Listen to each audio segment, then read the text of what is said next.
and there are not enough copies for everybody, so I'm going to ask you to share because I really have issues with paper and trees. So I'm going to put a few on each table, so if you'll share, it's a good way to make a friend. Hopefully you have enough garlic for there. So, and if you did, I know your friends will put like 3 on every table and over here, pass it down.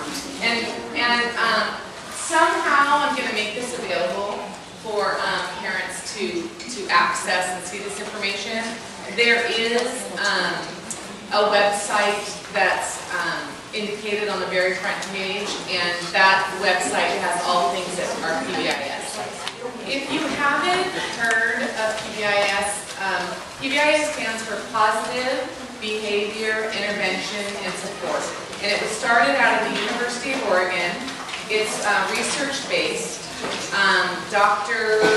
Rob Horner and Dr. George Sagai, I believe is his last name, started this. It's in schools across the country, and basically it's changing student behavior by using positive interventions and positive discipline. Now, a lot of times when people hear that, parents and teachers or teachers, there's this idea that you're giving a lot of rewards and a lot of woohoo cheers for kind of what you think would be expected behaviors. Sometimes there's resistance. Adults often think, kids should be having these behaviors and they shouldn't need a reward for the behavior. They should just do it because it's the expectation.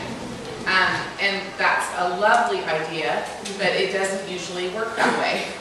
And we find that there's a lot of research behind this, and it's been found that if students are given what the expectations are, and they're taught the expectations, and then they're rewarded for demonstrating that behavior can really change. And we see that if behavior improves on campus, there is a connection to improvement in academics as well.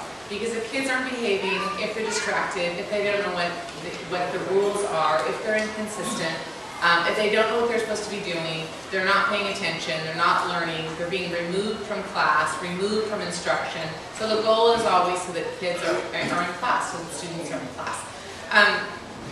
The way this all started was years ago. When I first came here, we started the On Track. Everyone remember On Track, Students on Track.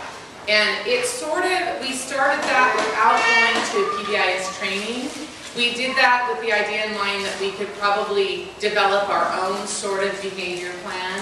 And we used some of the methods that were used by Ken Horner and his colleagues. We used some of the same ideas, but we didn't really implement it with fidelity. We kind of picked the parts that we liked, and then when it wasn't going well, we looked at what was missing. And when we looked at it as a staff, what we found was missing was, the biggest part that was missing was the reinforcers, the positive reinforcers. How are we reinforcing kids? How are we getting them to understand what the expectations were? And as a result, there was a lot of sort of punitive consequences, and we weren't changing behavior. And school-wide, any rules that we had in place or any expectations we had weren't taught consistently to students. So maybe some students really understood it, other students did not understand it, and therefore it wasn't really clear to students. So I took a team. There was a grant. I wrote a grant, and we were awarded the grant. So we took a team of teachers. And Catherine Rask was one of the teachers, and she actually is the coach. So we have 5 or 6 teachers, she's the coach. So those teachers attended 4 trainings last year, and then she and I attended 4 more as coaches. Additionally, Tazeen came to those trainings as a parent. We included a parent because we wanted a parent to see what we were going through and be involved. So she also went through the training and has just as much knowledge as our teachers do on the whole process. So we went to these trainings, and then from those trainings we take what we learn, and it's 4 8-hour days, or was it 3? I don't remember now. 3, yeah. So 8 long days, and then we'd come back and we'd present that to our staff and talk about how we were going to implement it here. So we spent last year doing that with our staff, and then in addition to that, we went to the coaches trainings and then provided some additional staff development. And the last 2 days of the students were gone, we were still here. I think it was the 15th and 16th, we did some training here on staff to talk about how we were going to implement it the first day of school. So that's kind of the background. So now I'm just going to go through this, and I'm not going to read it exactly. I'm kind of using it for notes. So anyway, the main messages behind PBIS is that when we support social behavior, appropriate social behavior, there are academic gains. And then school-wide PBIS is an evidence-based practice, so it's not random. Data is actually collected to determine if behavior is improving. And there is a component. Our clerk is going to be trained. Teachers actually turn in paperwork that talks about where the offenses are on campus. We track that with a data system called SWIS, and we can see where we're seeing problem behaviors and look at those areas and see why is that happening. Do students need more training in that area? So it is, we look at data. It's not random, it's not anecdotal. We actually look at data to see if we're having improvement in behavior. And then implementation of any evidence-based practice requires a more coordinated focus than typically expected. So when we say coordinated focus, all the teachers are trained, all the students are trained, and then in addition to that, the support staff is trained, and we want all of you to know what we're doing so that you can in turn support what we're doing here at school. And I've talked a little bit about this with parents at back to school, like for 5th and 6th grade, and then just one-on-one with parents, is, you know, just to talk about it. And the thing that I hear over and over is parents always say, you know, that is really going to work in my house. Like I can use these same methods, these same words to parent, and we hope that we find it useful that way as well. So what is a school-wide positive behavior support? School-wide PBS is a systems approach for establishing the social, culture, and behavioral supports needed for a school to be an effective learning environment for all students. So it's about putting things in place that work for all students, not just some students. So you can't have something in place where it changed the behavior of maybe 80% of the students, but there's another 20% that it just doesn't work and they're just not getting it. Now that being said, the process of implementation is really 3 to 5 years, and we're just in our first year. To change the school culture takes that long. To train people, to get people really thinking about what it means to have expected behaviors, it takes a long time because all of us, based on our own school, how we were parented, how we parent, we sort of have a different, it's sort of counterintuitive. And you'll get it more as I go along here. So what we're implementing this year, this first part, what we would call the behavior expectations now, what we expect all students to do, and the interventions we have in place to help those students, really is only helping really that 80% that I'm talking about. This year, as we attend our second training, I know it's so hot, I don't know. I gotta, do you know if that's the custodian? Oh, Tracy knows how to do it. Buzz over and fix it. It's this dial. Okay, you do it, sister. Okay, so where was I? So we're at that part where we just know how to do the beginning intervention part, and we start talking about interventions for students who have a more difficult time with behavior. That's the part we're sort of learning this year, and there's continued maintenance. So it's not going to be magic. It's not going to be this year we've implemented and you're never going to hear a problem again and every student here is going to be a star and all the problems are going to disappear. We're going to see less and less and less over time, but it is a long process. And the more you're involved and the more that we continue to involve parents, the faster that will happen. And the more consistently we implement trainings and follow up and deliver a consistent message and do it with fidelity, the stronger the message is and the stronger the program will be. Does that make sense? Okay, I see lots of heads nodding. Either you just want me to go on or you're going to get it. Okay, so then there's evidence-based features of PBIS, and you can see there's prevention, we define and teach positive. Is this the part you were going to do? No, okay. Arrange consistent consequences, ongoing collection of data for decision-making, continuum of intensive individual intervention supports, implementation of systems that support effective practices. And again, this is it can only be effective to the extent that teachers and grown-ups and everybody is implementing it effectively, consistently across the board. And it takes a long time to change grown-up behavior. So kids' behavior changes when grown-up behavior changes. That's the bottom line. And it's that simple. I mean, it is that simple. But doing it is the hard part. So that's the part that we're working on, it's the doing it part. So how do we create an effective learning environment? It has to be predictable, consistent, positive, and safe. So it's predictable if the expectations are clear. Everyone knows what those expectations are. You know if you do X, Y will happen. And X could be that you follow the expectations exactly and therefore there's positive reinforcement, or X is, oh, you didn't really follow those expectations, so Y is the consequence. So, and if it's consistent, everybody knows. So it's not a different rule for a different student. It's not, well, that student's the one that's always in trouble, so he must have been the one, and so now he's in trouble again. It has to be consistent, and it's positive. I can just tell you I had an experience today where a couple of boys were just, a fight just stopped just in time. And what kids always want to tell you when you ask them what happened or how they're supposed to tell, how they're supposed to behave, the first thing they want to say is what they're not supposed to do. Like I said, well, what were you supposed to be doing? And that's why I said, what's the expectation? What were you supposed to do? And they're 6th graders, so they understand this. And he said, not throw food. And I said, no, I didn't ask you what you're not supposed to do. I want to know what you're supposed to do. And that's really hard for kids to get because they're always told about the thing they're not supposed to do. And we're trying to get them, and the grown-ups too, to shift the thinking. It's not about what you're not doing, it's about what you're supposed to do. And if you follow the simple rules about what you're supposed to be doing, what the expectation is, then it's clear. There's no room for interpretation. It's what it is. If you're at lunch tables, you're sitting down, you're eating food, you're throwing away trash, chatting with a friend. If you're doing something other than that, you're not doing what you're supposed to be doing. That simple. You go to the bathroom, you wash your hands, you flush the toilet, or flush the toilet, wash your hands. That's what you do. If you're doing something else, it's not supposed to be happening.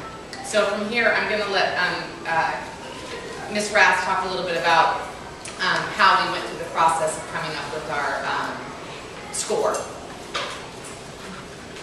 So in the past, we had On Track, and it was very wordy, but there were a lot of key character traits that we really liked. The T stood for treat others with compassion, so we just shortened that and chose compassion as the C in score.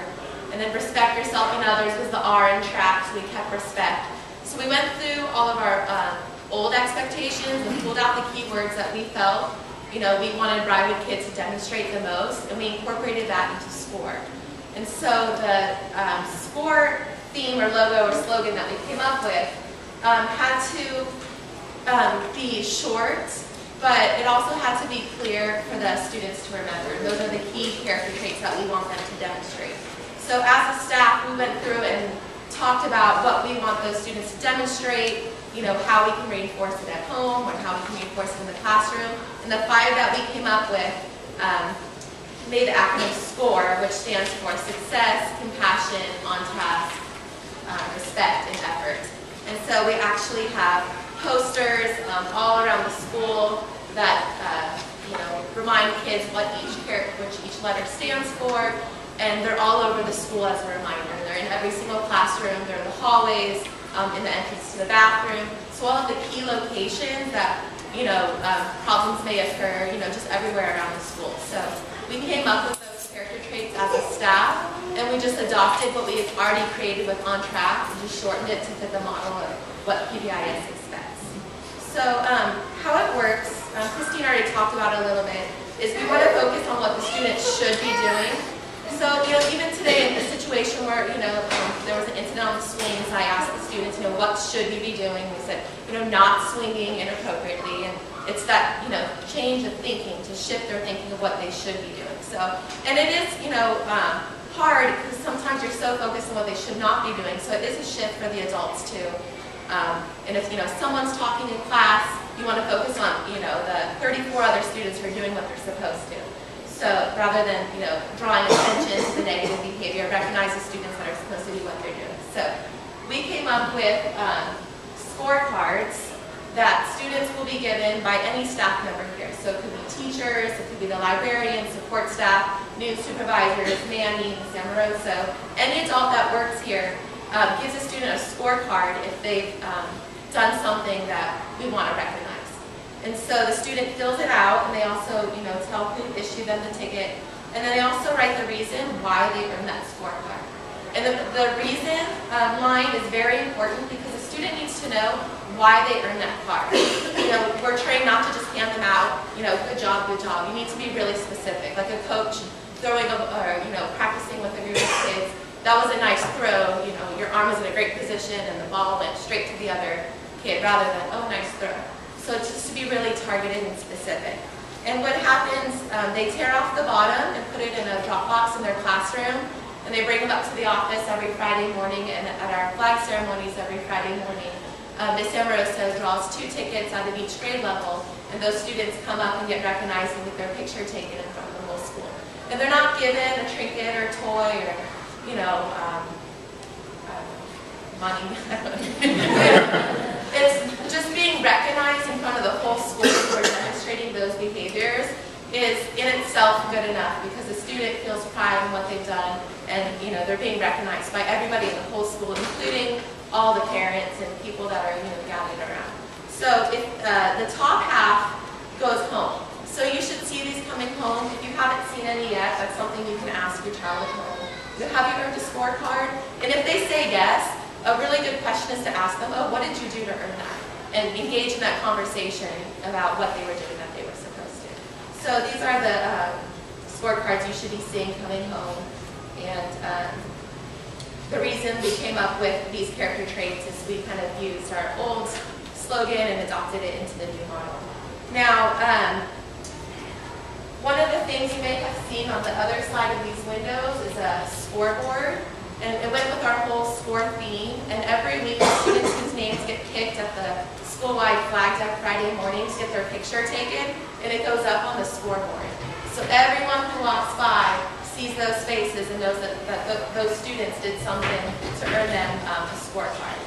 And then each week, when a new group gets picked and their pictures get taken, the old pictures get put into the Hall of Fame. So it's up all year long. So it's a really good way to publicly recognize the desired behaviors. And one of the things that they expressed in our trainings was that, it does take a lot of time to shift our culture into more positive social culture. It's a big shift with the adults and how we handle things going on in the classroom. But as it goes over and through time and time again, and as it passes along and things get more routine, students start expecting that behavior from each other. And so that's one of the big things that they said you could expect further down the line. And it's just really great situation to hear someone else, a peer of their same age saying, okay, what should this look like? And it's brave for a child to do that because, they like to fit in and sometimes they'll just go along with it. So students expecting the behavior from each other rather than just an adult enforcing it is really huge. It's a big piece of PBIS. And so, that's one thing that they said to mention. And then there was one more. I forget. It will probably come to me later.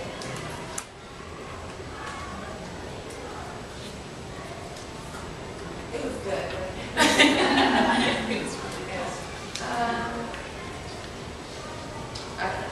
But that's how students are recognized. They'll get a scorecard. It'll go up on the scoreboard. It goes with their theme. And then for students who struggle and maybe have difficulty with score behaviors, there's a referral form that gets sent home that Ms. Amoroso was talking about that gets put in our Swiss data system. And they're very specific. What time did it happen? Where did it happen? Asking the student what was the motivation for it happening to really track where things are happening. One school, there was a lot of issues going on at lunch, and it was just because they didn't have enough trash cans in their lunch area. And by looking at the Swiss data system, they were able to see that most of these incidences were happening during lunch. There was lots of trash on the floor. They got more trash cans and it was solved like that. So the data and the progress monitoring was really important. Oh, and I remember. The last thing is, like I said before, focusing on what the student should be doing. And they related that to in your classroom when you're teaching, if someone doesn't understand something in math or language arts or science and they don't get it, you don't just punish them and say, you know, go to the office or go to your room. You teach them, you help them, you give them extra support. So they want that to transfer over to behavior. If a child is misbehaving, you don't just say you're in trouble, you teach them, you educate them, you inform them what it looks like to score, you know, what you should be doing. So it was just a really good, you know, statement that kind of hit home for me and most of the teachers here. It's all about teaching and educating. And even though it's not academic, behavior needs to be treated in the same way.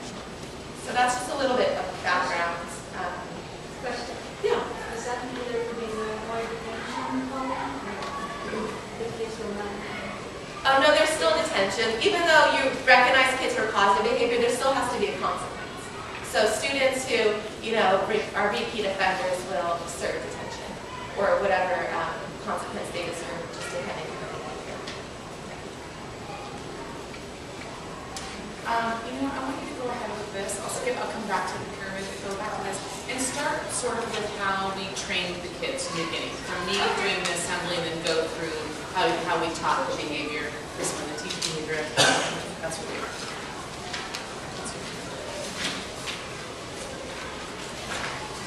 You're going to I'll go back up to that. Okay. You know it, just talk about the day. Oh, the first 2 days of school? Yeah. Okay, so the second day of school, we had 2 teachers at different locations in the building. So we had 2 teachers in the library, computer area, in the hallways, in the bathrooms, in the lunch area, on the playground. And students, class by class, rotated from station to station and met with those teachers and had a discussion on what behavior looks like in that specific area. And some teachers were very creative, having little skits of one teacher doing what they were supposed to do, one teacher doing what they weren't supposed to do, and just engaging in a really good conversation with the kids about what score of behavior looks like in that area. And the rotations lasted about an hour. So they went from, you know, location to location, had a good discussion with all of the teachers and all of the staff. And what was helpful with all of the staff members here is that the students are made aware that every staff member at Brywood is on board with this, and they'll be held accountable with every person that works here. Even if it's not a teacher, we're all equal, we're all staff members that work here. And so what was really nice is, you know, the incident that happened with lunch today, she was able to discuss with her boys, okay, who were the teachers at the lunch station? I was one of them, and Mr. Osha was one of them. And she was able to recall, what did they discuss? What did you guys talk about? What does it look like to be on track? And then before they rotated, oh, excuse me, score, sorry. I came on track in class today. And then before that, there was an assembly, about 10 to 15 minutes, where Christine went over the scorecards, the Friday assemblies in the morning, recognition, scoreboard. And so it's physically bringing the kids to that specific location really hits home for them and really makes it real. And this is what we expect. So every student, every single student, except for kinder, because they don't go everywhere that our kiddos go, but they're being introduced. It's just at a different level. I'll tell you a little bit about that. So every student, 1st to 6th grade, went in the bathroom where 2 teachers presented. Ms. Ferguson did an amazing job, and like I said, she's going to take that show on the road. It was hilarious. It was hilarious. Hilarious. Ask your kids about it. Yeah. So every student went to the bathroom and watched the teachers talk about what the expectation is in the restroom. Every student was at the lunch tables and talked about what's expected at the lunch tables. They went into here, how do we treat our books? What do we do here? And what's called open spaces, they practice in the hallway, but the hallway, open spaces are any open space. Hallways, office, the distance between your classroom and going to science, we walk, we're not running. So on the playground, they stood by the playground equipment. So there were these stations, and every student who was present on that day went through and it was made super clear. And just to give you an idea, the teachers had a lesson plan for every spot, and then at the lunch tables, what was presented was the students were taught what does success look like, and I know this seems really silly, but it works. What does success look like at the lunch tables? Well, and the teachers came up with all of these after a lot of work. Success is keeping your food on your plate or in your mouth. That's it. And then what's compassion? You're like, compassion at the lunch tables, what does that mean? Keeping your hands and feet to yourself. You're being kind. And then on task. You walk to and from the lunch area and you sit at your assigned table. That's your task. And respect. You clean up your area, you put your trash in the trash cans, and you pick up trash even if it's not yours. And then finally, effort. Close your mouth while chewing, put recycling in appropriate containers. And they were told all those things. And just like Ms. Rask was saying, when the boys came to me today and they were telling me about, the applesauce exploded, someone smeared it on someone's back, and I just said, where on here? They read it. I said, where on here does it say anything about nowhere? No, and it's simple. So you don't have to go on about what they're not supposed to do. It's really clear. You just say, is that on here? Is that somewhere? Was that one of the score things? And what can they say? It's just, there's no blaming anybody. He started it, you start. No, it's not there. No.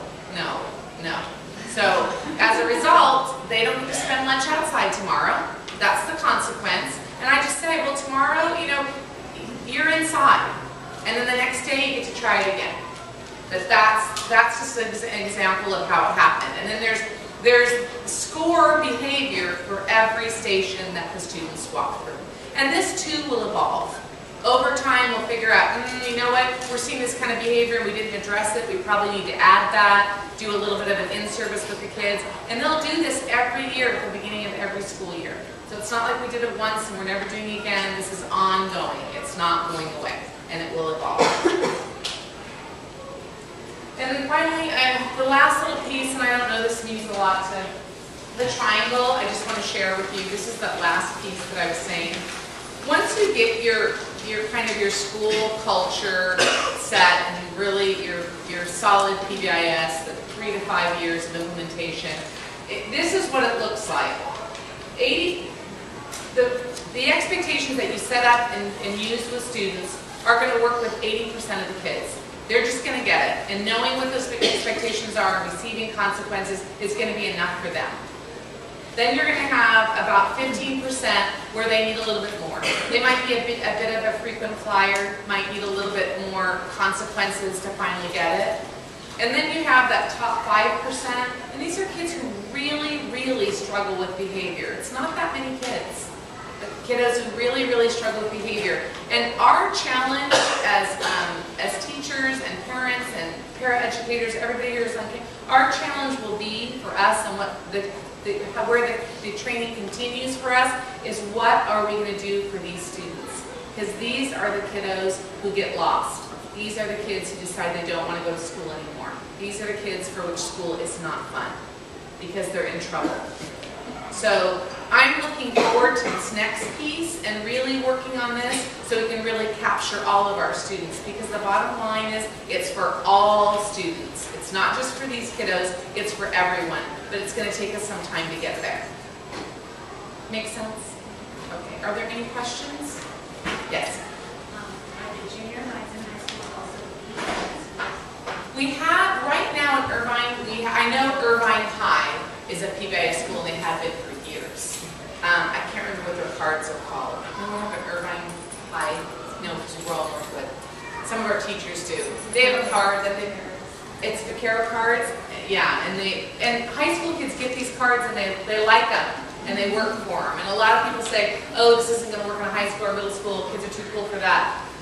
School-wide, there's a lot of pride and they totally get into it.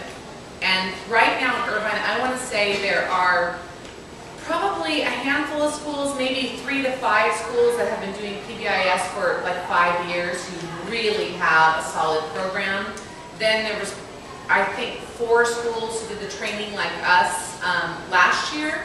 And then this year there's a few starting it. And we had teachers on staff Irvine teachers who are on loan to the Orange County Department of Ed, who provided this training. And this year, Irvine brought back those teachers and psychologists who were on loan, and now we're doing our own training. Any additional trainings in new schools will be done here in Irvine. So because they want the entire district to be PBIS schools. So that's their goal, that's what they're working on.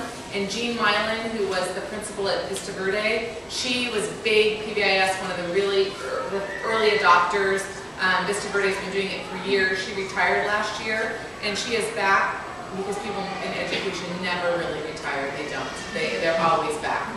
She came back, and she is sort of the PBIS coach, liaison, really promoting that this keep going district-wide.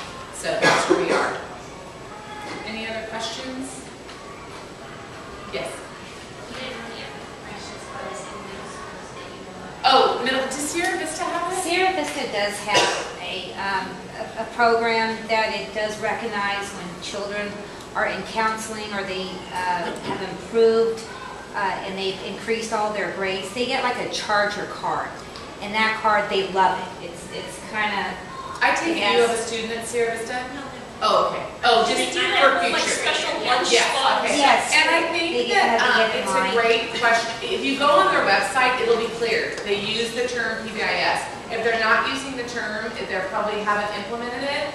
But eventually they're going to come, it's going to come full circle. I just don't know where they are in the process. I think a couple things just to point out from a lot of this stuff is like the positive parenting class that they, Yes. that some of us did, and to kind of point out to the parents that didn't go through that you mentioned you kind of settled in there what you said is related consequences, that there was an incident out at the lunch table, so the consequence was related to not being out at lunch. It wasn't some random. Right. Like I don't want to have someone write 100 times not to do something. It's kind of like you have to lose the thing. You show kind of that you can handle that. So you need to think about it for a day, and then you can try it again. So we're trying to do that as much as we can. I mean, certainly if kids do things in the bathroom, you can't tell them you can't use the bathroom. But we do say things like, you know what, you're going to have to go when a grown-up's there, or a grown-up. I've done that before. You're not going to be able to use the bathroom unless a grown-up escorts you. Sorry. I know that's embarrassing, but you don't throw water at paper towels on the ceiling or at your friend. So there's, and it happens. They're kids. It's what they do. It's not a crime, but they can't eat. They can't do it. And when I say things like, I'll bring Mr. Manny in. Look at Mr. Manny has to clean that up. Gosh, Mr. Manny worked so hard, and now he's got to clean this up. And so we try to make it very purposeful. The reward as well as why it's not a good idea to do it. And I know, I was going to say I was a parent, but it really never goes away. They're grown-ups. So anyway, there is a tendency to react. I've done it a million times. I'm embarrassed to say how many times I yelled with my veins sticking out of my head.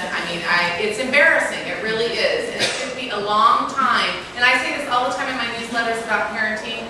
It took me a long time to realize how ineffective that was. Really how ineffective that was. And fortunately, I learned in enough time where my kids still like me. So that's good. But I really do feel a responsibility as someone who parented kids and made mistakes to share that with you. I'm in a position to do that. So I hope you're never offended when I send out I know less than anybody, but I know the mistakes I made, and I know how to avoid those mistakes only because I've made them. So I think that if you take anything from this, it's just that idea that this is really effective. It's so effective, and you can be so effective when you can calm down.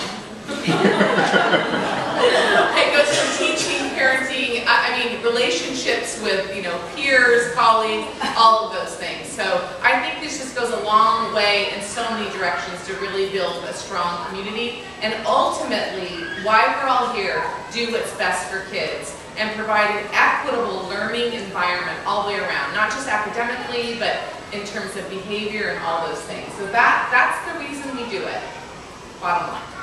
Any other questions? Thank you so much, everybody. I love this crowd, and I want to see more of this, more crowds. Thank you. Thank you. Hi guys, we just have a few more things, quick things, before we're all done. I just wanted to make a couple announcements of stuff you guys are going to see at the school and hear about soon. You can kind of get a preview by coming tonight. This sign will be appearing at the entrance to the staff parking lot. It will be arriving in the next 2 days, as well as parking permits for our staff. I hope it's bigger than that. It is much bigger than this. It's actually 2 foot by 3 foot. Oh, It's that little construction thing we all drive past and go into the parking lot. We'll have this sign on it. We've got a big problem with our teachers not being able to park. We've got to stop. I mean, I know I have a parking spot. So I'm lucky this year. You can win it at the raffle. But when you see a teacher come in and try and get to their class and they can't park, they're going out and driving through the lot again to see if a parent's left. and it's not just our teachers, it's our paraprofessionals. Oh, everyone. All our paraprofessionals that we do teachers, and they don't also, they start later. Like sometimes 8, sometimes 8:30 when the parking lot's full. The other issue is, no one is looking for children, and if you're dropping children, they're coming between cars. That's the big deal, it's safety. They're walking between cars. I'm watching kids walk in the crosswalk. I know it's so tempting because the crosswalk is funny. It's right in the middle of the wall. So doesn't it make sense to climb the wall and cut through the parking lot? And I know that it's easy, but I mean, when you see a parent helping their child climb the wall, it's kind of like, no, go around. So we keep talking to the kids about use the sidewalk. When you're on the sidewalk, you're not going to be able to cut through the parking lot. So that's a big deal. Yeah. One other announcement I just want to make clear for everybody that's here tonight so you understand it. It will be going out to the rest of the school as well, so other people will hear this. Is directories are not going out to everyone this year.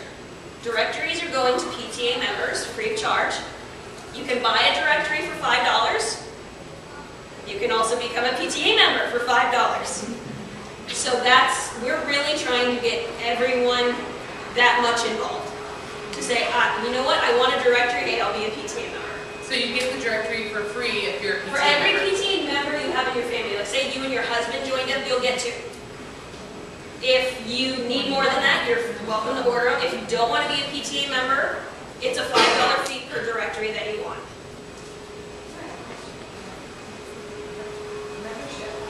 It's per person, family.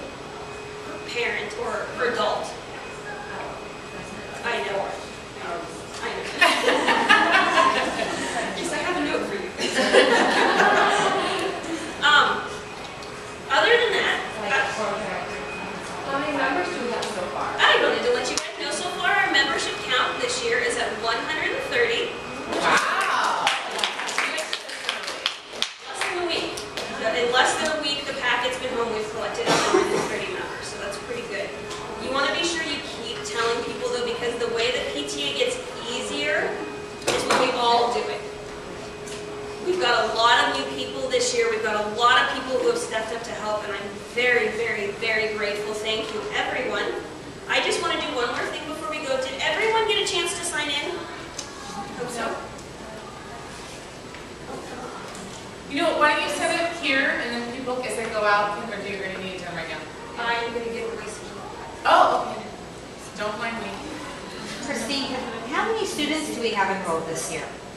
A lot. Somewhere, I've lost track, but it's somewhere between 620 and 630. I saw it somewhere, 624. Yeah, it's right in there somewhere. Because every day it changes by 1 or 2 and displacements, and we gained a lot of students, like every day we're getting some, but somewhere in there, 620s. And just one more announcement about directories. You will be seeing coming home the opportunity to advertise if you've got a business that you want to get into the directory or a 6th grade sentiment. That's going to be coming home in the next week so that you can see that and get that going for yourselves. Yes. What is the maximum number of students for this? I know this sounds odd, but it's actually over 700. We don't really have space for 700 kids. That's based on our square footage because we have 4 special education classrooms that can have 32 to 35 students in those classrooms, but we never have that many students in a special education class. So that's why we don't ever get to what would be considered sort of a yes. While we wait for this to go around, did anyone have any general PTA questions that have not been answered as of yet? Yes. I think, regarding the parking, going back to the parking. Yes. The 4 spaces that are on the park The ones side. against the park are the parks, that's not included. It's everything where you turn in. If you come in and you make a left to get to a parking spot, it's the schools. Right. If you make a right, those are open to the park. Now, are parents allowed in the morning to park in that, and if there's an open spot? They are. We can't police that. We actually can't even get a straight answer. I've been told so many different things. It's like the secret thing between Irvine PD and IUSD. I've been told by maintenance operations that those spots are for schools, the school only during school hours. But if you talk to someone who works for the city, they'll tell you no, because people can go to the park all day and they need those spots. So all I know is that we don't have dibs on the spots. The school does not, or staff does not. So I try to pretend they're not there. Sue, did you have a question? No, I was just saying, last year they did say from school hours, that was a school, but then it makes sense because there's no other parking, and if you have a preschool or something. Right. You should be allowed to have some. Yes, Yeah, well, this is more of a general question because there's a lot of new people here. If somebody here wanted to get involved in one of the spots that are open, whatever, how do they go about doing that? The easiest way I would suggest anyone who wants to get involved, you'll see on the agendas that are on the table in front of you, there's business cards with it printed out over there is our website. Real easy, BrywoodPTA.com. You can sign up for PTA, you can make your pledge, you can fill out your form, you can say, hey, I want to volunteer, all in that one spot, and it goes to the right people. If you're a paper and person, wow. Start over. Paper and pencil person. We still have the packets. They're all around. There's some in there. There's some over there. Facing the desk. You can fill those out. It's got the form where you fill in your one information. You say, here's my kids. Here's what I want to do. Here's what I pledge. You can do it all in one sheet, and you turn it into your classroom teacher, and they'll get it to us. Go this way, I'll work this way. We have late for kindergartners and the flag ceremony that is. Oh, I didn't tell you what I was going to do for kindergarten. Sorry. Okay, starting this Friday, I worked it out with kindergarten teachers. Because we have early bird and late bird kindergarten, we can't get everybody out to the flag. And besides, I mean, the kindergartners, it's like herding kittens. So if they try to get here with the early birds, you know, it's a half hour there and back. Half the instruction day is over, and they can't do it. So what we've decided to do is, beginning this Friday, I'll be coming down to kindergarten, and when all the kindergartners are present, so during the overlap, and I'll be drawing names from their scorecards and honoring them in their classrooms. And I'll be doing that every Friday. So it doesn't really allow for parents to join in, because otherwise it's just a long thing in the middle of the day, and they only have 3 hours. But it's their introduction, and so when they get to first grade, they know what score is, they understand it, and then they become a part of the greater population, the rotation. But we're doing every Friday when they're all together.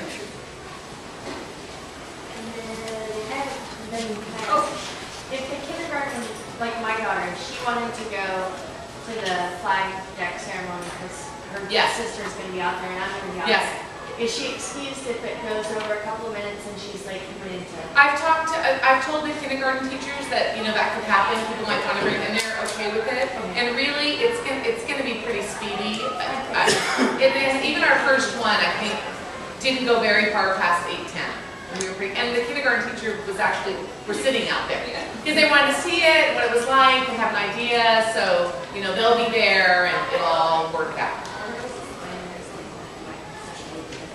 Yes, perfect. So they're on top of it. I have a couple of questions. I'm new to Brywood and I've turned this in, so will you be reaching these at some point? Yes. And I can speak with you directly after. And the other big question I have is I drop off my son and pick up my son on the side. On the other side, there's a sign that says no parking, you know, drop off only.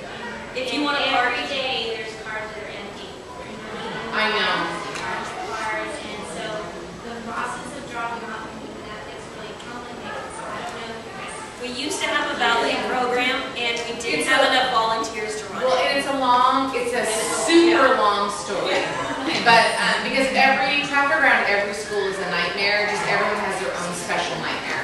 And our nightmare is that people just continue to park and we use signage. We used to have the ballet, she said, but the police department would turn their head and not look at us because we're really not allowed to enforce laws. It's not our, and I know teachers think we can do everything, but we really can't. We're not law enforcement. So what they encouraged us to do was just to constantly point to the signs, remind people what the signage is, and the police do make surprise visits. And when they make the surprise visits, it's not pretty.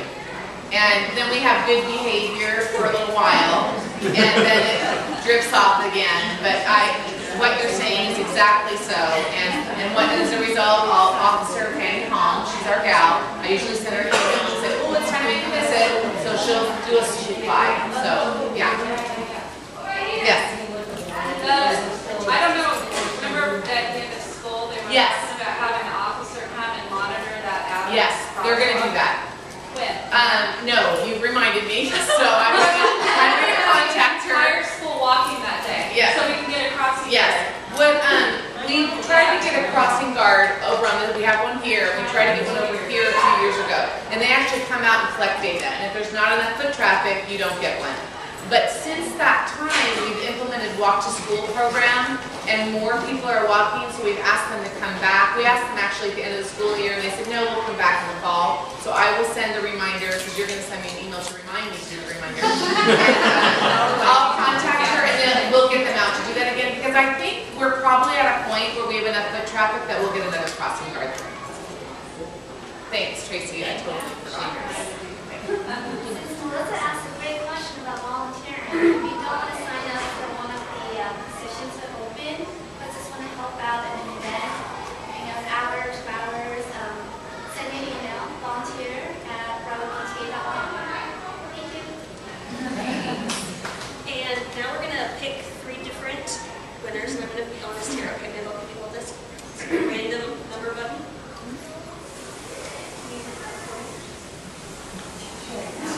Oh, is it out?